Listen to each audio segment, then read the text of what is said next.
सभी का VK all education में स्वागत है। दोस्तों आज हम लाए हैं प्रजनन तंत्र, इसे कहते हैं रिप्रोडक्टिव सिस्टम। इससे संबंधित क्वेश्चन जो आपके लिए बहुत ही महत्वपूर्ण होने वाला है, इसलिए इस वीडियो को आप लोग एक बार दो बार अवश्य पढ़िएगा। तो यहाँ प्रारंभ करते हैं। पहला क्वेश्चन है, निम्नलिखित में से कौन सा अंग मानव महिला प्रजनन प्रणाली से संबंधित नहीं है। यहाँ देख रहे हैं ये जो अंग दिए गए हैं, इनमें से क्या है, एक महिला प्रजनन तंत्र से संबंधित नहीं है। वो क्या है, आपका शुक्रवाहिका। ये क्या होता है, आपका मेल से संबंधित है, इसलिए क्वेश्चन नंबर 1 का विकल्प डी सही हुआ। क्वेश्चन नंबर 2 देखते हैं, मानव शरीर से निम्नलिखित भागों में से किस एक में शुक्राणु डिम्ब को निषेचित करता है। तो यानी कि डिम्ब वाहिनी नली जो होती है, यहाँ पर फर्टिलाइजेशन होता है। क्वेश्चन नंबर हम देखते हैं तीसरा, निम्नलिखित हार्मोनों में से कौन सा हार्मोन है जो मादा के द्वितीयक लैंगिक लक्षणों के लिए उत्तरदायी होता है। यानी कि फीमेल में जो सेकेंडरी कैरेक्टर होते हैं उसके लिए कौन रिस्पॉन्सिबल होता है, तो एस्ट्रोजन नामक जो हार्मोन्स होता है ये उसके लिए रिस्पॉन्सिबल होता है। तो क्वेश्चन नंबर 3 का विकल्प डी सही हुआ। क्वेश्चन नंबर 4, नर एवं मादा दोनों प्रकार के लैंगिक लक्षणों में पाए जाने वाले व्यक्तियों को कहा जाता है। कह रहा कि नर एवं मादा दोनों प्रकार के लैंगिक लक्षणों में पाए जाने वाले जो करेक्टर होता है उसे हम पूजायांगी या कोएंड्रोमार्क कहा जाता है। इस तरह के करेक्टर को हम पूजायांगी कहते हैं। क्वेश्चन नंबर 5, शुक्राणुओं का निर्माण होता है। यहाँ तो आसान क्वेश्चन है, शुक्राणु निर्माण किस चरण में होता है, इसे हम टेस्टिस कहते हैं। क्वेश्चन नंबर 6, जब नर व मादा को वाह लक्षणों के आधार पर पहचाना जा सकता है तो इसे क्या कहते हैं। तो यानी कि हम नर और मादा लक्षणों को हम पहचानते हैं, इसको हम लैंगिक द्विरूपता कहते हैं, सेक्सुअल डायमॉर्फिज्म के नाम से जानते हैं। क्वेश्चन नंबर 7 देखते हैं, नर में गौण लैंगिक लक्षण उत्पन्न करने वाला हार्मोन्स है। यानी जो द्वितीयक लक्षण होता है, सेकेंडरी जो कैरेक्टर होता है, वो पुरुषों में कौन सा हार्मोन्स जिम्मेदार होता है, और टेस्टोस्टेरॉन नामक हार्मोन्स ये द्वारा ये रिस्पॉन्सिबल होता है या उत्तरदायी होता है, जिसके द्वारा सेकेंडरी कैरेक्टर उत्पन्न होते हैं। क्वेश्चन नंबर 1, महिलाओं में मासिक चक्र की अवधि होती है 28 दिन होता है। जो मेंस्ट्रुअल साइकिल चलता है महिलाओं में, ये 28 दिन की साइकिल होता है।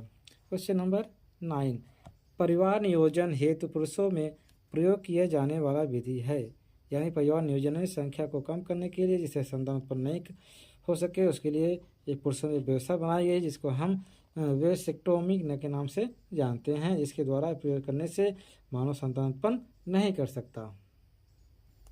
क्वेश्चन नंबर 10, केवल नर में पाई जाने वाली ग्रंथि है, यानी प्रोस्टेट ग्रंथि। ये देखिए ग्रंथि केवल नर में पाई जाती है, बाकी काउपर है, पेरिनियल ग्रंथि, ये जो दोनों होते हैं दोनों में पाई जाती है, जबकि प्रोस्टेट ग्रंथि केवल नर में पाई जाती है। तो क्वेश्चन नंबर 11, रजो चक्र का नियमन करने वाली ग्रंथि है जो मेंस्ट्रुअल साइकिल होता है उसको कौन नियंत्रित करती है। पीयूष ग्रंथि ये होते हैं, जिसे हम पिट्यूटरी ग्रंथि कहते हैं, जो मेंस्ट्रुअल साइकिल होता है महिलाओं में, इसके द्वारा क्या होता है, कंट्रोल होता है। अनिषेक जनन क्रिया में क्या होता है, अनिषेक जनन में क्या होता है, तो यहाँ देखिए बिना निषेचन के अंडे का विदलन होता है। यानी कि इनमें क्या होता है, बिना निषेचन के ही क्या होता है, अंडे का निर्माण हो जाता है, इसको हम अनिषेक जनन कहते हैं। क्वेश्चन नंबर 13, महामारी चक्र में पुटिका प्रावस्था कितने दिन की होती है। यानी पुटिका का निर्माण कितने दिनों होता है। यहाँ देखिए 10 से 12 दिन की अवधि में पुटिका जो होती है बन जाती है। तो क्वेश्चन नंबर 13 का विकल्प भी सही हुआ। क्वेश्चन नंबर 14, किस हार्मोन को प्रेगनेंसी कहते हैं। यहाँ देखिए क्या है, प्रोजेस्टेरॉन जो होता है, इस हार्मोन को हम प्रेगनेंसी कहते हैं। ये कौन सा है, प्रोजेस्टेरॉन नामक हार्मोन्स को कहा जाता है। क्वेश्चन नंबर 15, मनुष्य में शुक्र जनन कितने वर्ष की आयु के पश्चात प्रारंभ होता है। यानी पुरुषों में जो होता है, मनुष्य में जो शुक्र होता है 15 से 18 वर्ष के साल में बनना शुरू हो जाता है। क्वेश्चन नंबर 16, प्रजनन की वह विधि जिसमें बिना निषेचन के अंडा वृद्धि करके वयस्क बन जाता है कहलाता है।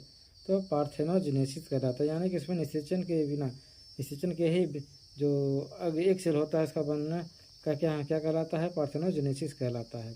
क्वेश्चन नंबर 17, शुक्राणु जनन स्पर्मेटोजेनेसिस में स्पर्मेटोसाइट से बने शुक्राणुओं की संख्या कितनी होती है, 4 है। यानी जो स्पर्मेटोजेनेसिस होता है तो उनमें जो होती है, एक जो स्पर्मेटोसिस जो होता है एक चक्र पूरा होने में इसमें 4 शुक्राणुओं की संख्या होती है। क्वेश्चन नंबर 18, पुरुष प्रजनन तंत्र के अंगों में सम्मिलित है, यानी पुरुष तंत्र में क्या क्या होता है, वृषण होता है, प्रोस्टेट ग्रंथि होती है, अर्धवृषण होता है, यानी तीनों ये सब जो अंग होते हैं जो पुरुष मेल रिप्रोडक्टिव सिस्टम बनाते हैं, इसलिए विकल्प डी सही हुआ क्वेश्चन नंबर 18 का। क्वेश्चन नंबर 19, भ्रूणी विकास कहा जाता है, यानी भ्रूण का विकास को हम क्या कहते हैं। तो यहाँ हम लोग देख रहे हैं ये जो क्वेश्चन नंबर है 19, तो भ्रूण विकास कहा जाता है अंडाणु के निषेचन से 10 सप्ताह तक की अवधि को भ्रूण विकास कहा जाता है। तो क्वेश्चन नंबर 19 का ए सही है। क्वेश्चन नंबर 20, निम्नलिखित में से कौन सा अंग महिला प्रजनन प्रणाली से संबंधित नहीं है। यहाँ देखिए क्वेश्चन भी फिर रिपीट कर दिया है, गर्भनाल गर्भाशय अन्नाशय से क्या महिला से संबंधित है, जबकि शुक्रवाहिका क्या है, ये मेल प्रोडक्टिव पार्ट होता है, तो ये जो महिला से संबंधित नहीं है, इसलिए क्वेश्चन बी का डी सही है। क्वेश्चन नंबर 21, कृत्रिम वीर्य निषेचन प्रक्रिया में निम्नलिखित में से किसको स्त्री के गर्भाशय में प्रवेश कराया जाता है, यानी केवल शुक्राणु को। यानी जो कृत्रिम वीर्य निषेचन होता है उन्हें क्या करते हैं, हम शुक्राणु के द्वारा प्रवेश कराते हैं और फर्टिलाइजेशन होता है। तो यहाँ देखिए क्वेश्चन नंबर 22, एम्नियोसेंटोसिस एक तरीका है जो बताता है, ये प्रकार की नई तकनीक है जो क्या होता है, यह है ये क्वेश्चन नंबर 22 का विकल्प ए सही है।